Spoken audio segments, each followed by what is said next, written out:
في الأوضة دي قاعد بقالي 4 سنين. يا الوقت ده كأنه حد بيحكي في النكت السخيفة، خلى بقي وجعني من كتر المجاملة. حوشت مبلغ يكفي إني أرجع لها بعد الأجازة. 2.5 سنين بنام ورجلي معيطة، مسمار غشيم في شريحة خنقت صدرها، حرمها تمشي 5 دقايق دون وجع.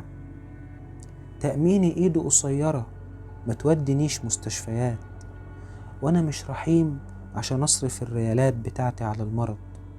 مش رجلي بتأدي الغرض، أبعد مكان يجي 10 متر من الأوضة للمكتب، خليها أحسن تتوجع.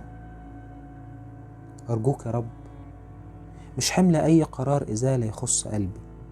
لو يعني ملكين من السما يتوضعوا بس ويشيلوا كيس الغربة من قدام عتبته، ما أكيد يا رب الآخرة فيها محليات من كتر وصفك في الكتاب عن روعة الجنة. مرت عليا شهور كان النفس بالعافية يوصل للرئة، معرفش كان تايه في زحمة الأحزان ولا كان بيقصد يمشي ويفارق. بتهب ذرات الحنين تخنقني أكتر، تطرف لي قلبي فاستخبى في شات قديم. في فروق كتيرة لابد نذكرها، يعني اللي فايت بلده من المحنة غير اللي رايح يدرس المنحة، غير اللي رايح يدي تفكيره، غير اللي ايده زي ايد غيره، غير اللي هارب من حبسة الشارع علشان يجيب ايفون يلبس على الموضة. زهد الحاجات فجأة لما اتصدم بالحبس في الأوضة.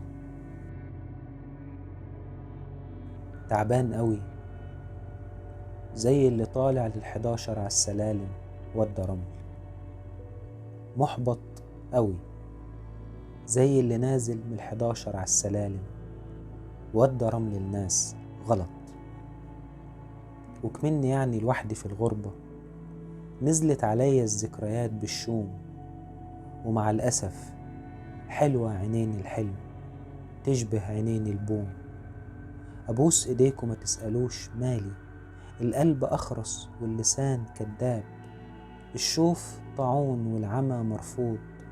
إحساسنا ألف حمد وشكر عن نعمة ولا المرض. أنا نفسي أنام مبسوط، أنا نفسي أنام مبسوط، أغسل تراب اليوم بضحكتها، أو حتى مش لازم. أنا نفسي أنام عادي، لا مسكت في خناق المدير ولا حتى قلت لواحدة ست عجوزة اصطبحي يا تغوري، أو حتى مش لازم. أنا نفسي أنام وخلاص، إن شاء الله أنام وكرمت جنبي 4 حتت مش مشكلة، أنا راضي والله. بس المهم يبطلوا يصحوني وسط النوم عشان دايما بزعق والدي فين، والدي فين. مش عارف أنام، هيفيد بإيه قفل اللمض والمخ والع، وأقعد أكلم ربنا ألقى الجمل ردت لي من سقف السما، أبلعها بسجارة واحلف برحمة ربنا مش هحكي تاني. حد زيي النمل بينخور في عظمه يطلع محمل بالذنوب، مقدرش أطمع إن أكون إنسان حقيقي يعيش بشعرة بين الحياة والموت، صح وغلط، خير وشر، مكتوب لي أعيش جوه التعاسة بدون محاولة للخروج. قررت أبري سن الوجع واكتب بخيال موسيقي وحكمة الفلاح وضمير موظف في القطاع العام، وبقلب شاعر أسكره خمر القصيد، محروم عليه الاعتكاف في عيون حبيبته المؤمنة. رفقا صديقي المفتتح، دايما بدايتك مزمنة. لو كنت صاحب فرقة موسيقية كان ممكن أدي لكل شيء ما يستحقه من الوجع أو من الفرح. أدي الكمان دور الشيطان، والناي ملاك ساكت حزين على موت هابيل الجزء الأبيض في البيانو، واختار قطيع زي الغنم يبقوا الكورال ويرددوا نفس الهتاف، عاش الملك مات الملك. أعرف بلاد رصفوا قلوب الناس وشوارعها، طب إيه اللي ممكن يتزرع في قلوب حجر غير الحجر.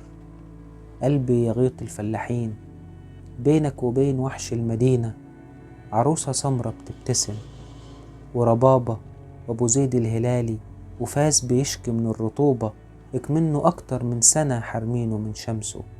هتضحي بيهم لأجل يفط الإعلانات والبهرجة والغش. كلمة بحبك في المدينة لو رميتها لفوق ووقعت تنكسر. مش كيف بلادنا تدور سواقي ونخل يطرح في القلوب، بتسيب حياة، بتسيب أثر. كان من الضروري إن أبعدك، بعد السما عن سلسلة غرقت بغرق التيتانيك، وبقالك الغربة المميتة الموجعة. مش بالضرورة نكون مع، ولا يشهد القمر اللي ساكن حينا على حبنا ويضول العش السعيد. فعلا خيالك راح بعيد، أبعد من إني في يوم أبطل شعر وارجع طبيعي لدنيتي. قررت أكسر سن الوجع وأهرب بهدوء موسيقي وحزن للفلاح، ودموع موظف في القطاع العام، وبقلب شاعر أتعبه وجع الغنى، يتمنى يوم الاعتكاف في عيون حبيبته المؤمنة.